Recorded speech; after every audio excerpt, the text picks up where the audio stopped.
Hello friends, this is Shailendra Kapoor and welcome to career Kahani. और आज आपसे बिल्कुल सहज रूप से ही मिलने का मन किया, तो विदाउट एनी पैराफर्नैलिया अराउंड मी, तो मैं जैसे बैठा था वैसे ही आप सब लोगों से मुखातिब हो रहा हूँ।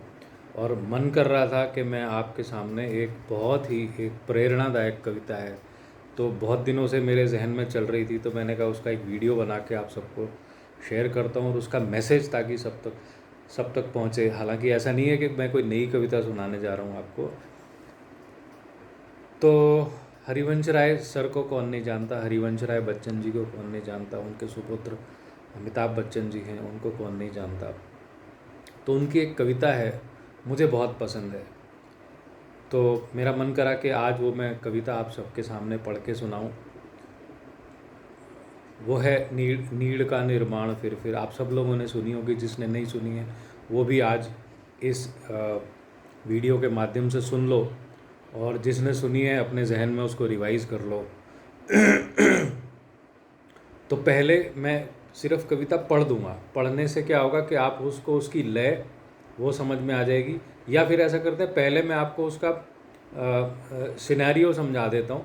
हरिवंश राय बच्चन जी ने ऐसा किया है कि एक अंधेरी रात और एक तूफ़ानी रात को के आसपास अपनी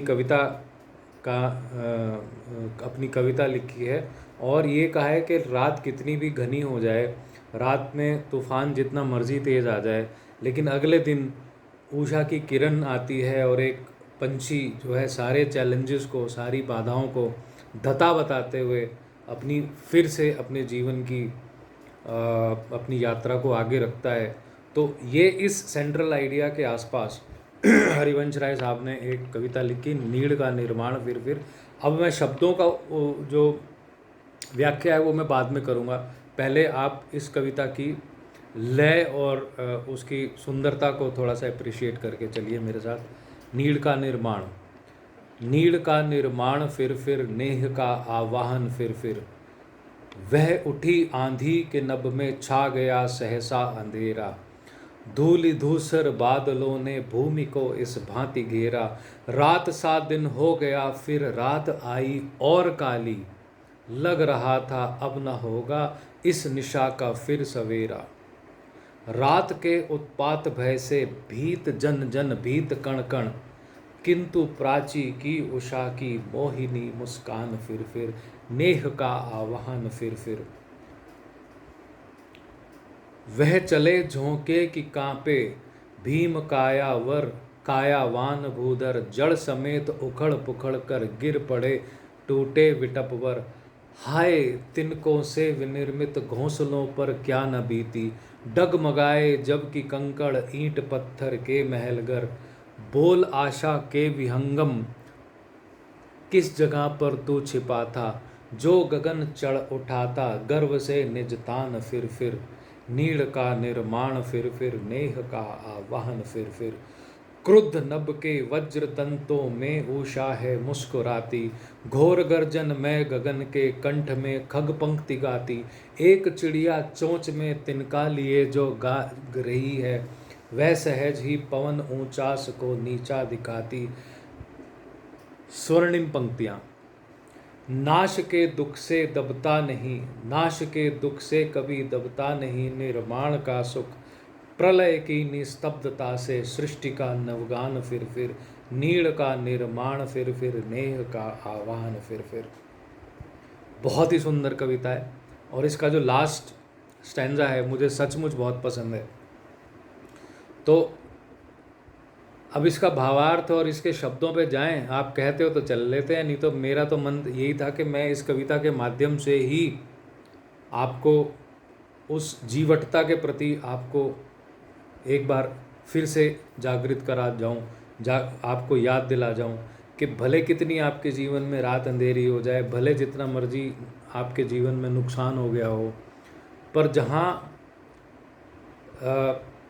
नुकसान के बावजूद जो आशा की किरण है जो अगले दिन आती है, और एक छोटा सा पंछी एक तिनका मुंह में लिए फिर से अपना घोंसला बनाने के लिए जब वो हिम्मत रख सकता है, तो हम तो इंसान हैं भाई।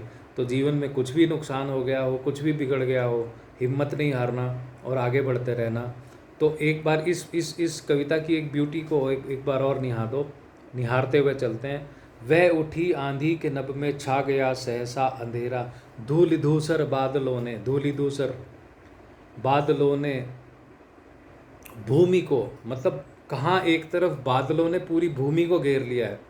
रात सा दिन हो गया, पूरा इतना घने बादल आ गए, रात सा दिन हो गया, फिर रात आई और काली, विषमताओं में और विषमता उसमें ऐड हो गई। रात सा दिन, दिन जब मुसीबतों का पहाड़ इतना आया कि दिन भी रात सा प्रतीत होने लगा, रात आई और काली, लग रहा था अब न होगा इस निशा का फिर सवेरा। इन मुश्किलों से कभी पार पाया जाएगा ऐसा कभी लग नहीं रहा था। रात के उत्पात भय से इतना जीवन में इतना नुकसान हो गया, इतना उत्पात मच गया, रात के उत्पात भय से भीत जन जन भीत कण कण, प्रत्येक प्राणी और प्रत्येक कण कण भयभीत था। परंतु किंतु प्राची की उषा की मोहिनी मुस्कान फिर।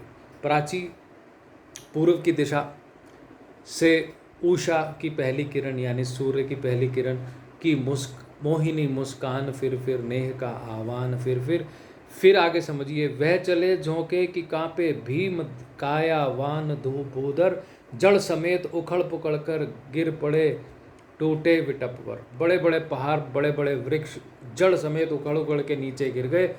और हाय तिनकों से विनिर्मित, जहाँ इतने बड़े पहाड़, जहाँ इतने बड़े बड़े पेड़, इतने बड़े बड़े वृक्ष अपने जड़ समेत बिखर गए, गिर गए।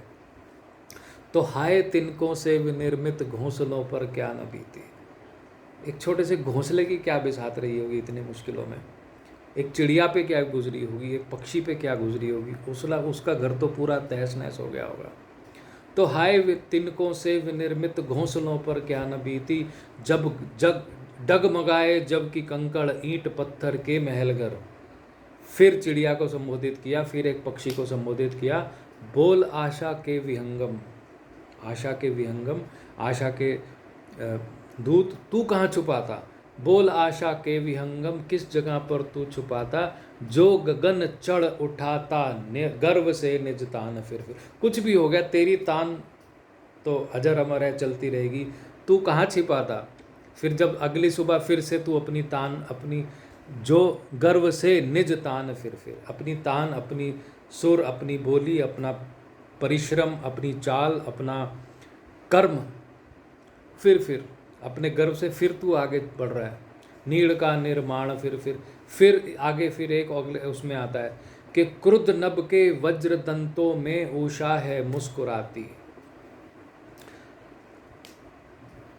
बादल, मुसीबतों के बादल कितने घने हों, पर उन्हीं वज्र दंतों में उषा यानी सवेरा, आशा की नई किरण है मुस्कुराती। घोर गर्जन में गगन के कंठ में खग पंक्ति गाती। बादलों में जितनी मर्जी गर्जना हो, लेकिन उन्हीं बादलों में पक्षियों की पंक्तियाँ, मतलब एक झुंड बना के उड़ती हैं और फिर एक नया सवेरा और नया अच्छा मौसम फिर आता है। तो घोर गर्जन में गगन के कंठ में खग पंक्ति गाती, एक चिड़िया चोंच में तिनका लिए जो गा रही है।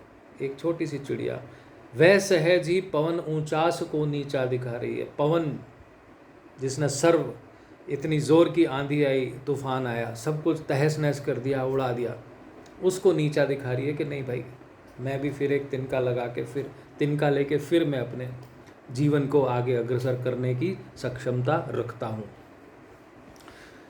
और इसका जो मैसेज है, इसका जो मूल भाव है, तो नाश के दुख, ये लाइन मेरे को सबसे ज़्यादा अच्छी लगती है। और इसके कुछ पोस्टर्स लगा के मैंने अपने आसपास, अपने ऑफिस में और इधर उधर भी लगा के इन्हीं पंक्ति के भी रखे हैं, क्योंकि मैसेज बिल्कुल डायरेक्ट है। नाश के दुख से कभी दबता नहीं निर्माण का सुख।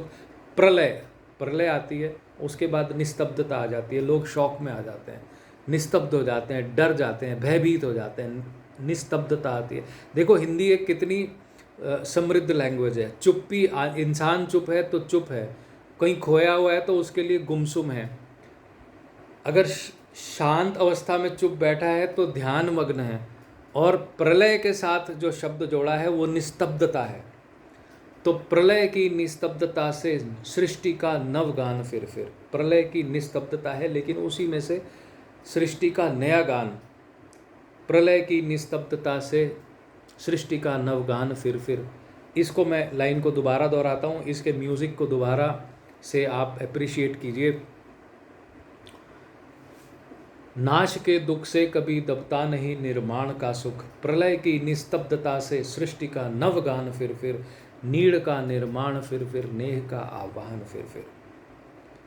तो कितनी ज़बरदस्त कविता हरिवंश राय साहब ने लिख दी। तो इसको ज़्यादा उपदेशात्मक नहीं बनाता मैं, इसका जो मैसेज है, इसका जो मूल भाव है वो अपने आप में स्पष्ट है। शॉर्ट में बस इतना ही कि कितनी मर्जी मुसीबतें आ जाएं, कितनी मर्जी चैलेंजेस हमारे जीवन में आ जाए, तो जब एक चिड़िया का बच्चा, एक चिड़िया एक तिनका लेके अपना घोंसला, अपनी ज़िंदगी दोबारा विनिर्मित करने के लिए अग्रसर हो सकती है, तो भाई हम भी हो सकते हैं। तो अपना हौसला कभी नहीं छोड़ना दोस्तों। और ओके, अब बात वापस आ जाते हैं करियर कहानी पे। करियर कहानी एक छोटा सा मेरी ओर से प्रयास है कि मैं 9वीं 10वीं 11वीं 12वीं और कॉलेज जाने वाले बच्चों के लिए करियर के एनहांसमेंट में मैं कुछ अपना योगदान कर सकूं। तो आज का ये कविता पाठ और ये जो एक छोटा सा प्रयास मेरा रहा, वो आपको कैसा लगा वो आप कमेंट करके ज़रूर बताइएगा। और आपकी करियर में कोई आपको जानकारी चाहिए, करियर प्रोग्रेशन में कोई जानकारी चाहिए, किसी एंट्रेंस से संबंधित आपको कोई जानकारी चाहिए, डेडलाइंस चाहिए, या किन किन परीक्षाओं के लिए आपको गाइडेंस चाहिए, आप मेरे को कमेंट बॉक्स में लिख के भेजिए। अगर आपने अभी तक मेरे चैनल को सब्सक्राइब नहीं किया है तो अच्छा लगे तो सब्सक्राइब कीजिए, मेरा प्रयास अच्छा लगे तो उसको लाइक कीजिए, और आते रहिए, मिलते रहिए, अपने कमेंट्स में अपने भाव शेयर करते रहिए। Thank you very much and thank you for watching my video at career Kahani. Thank you.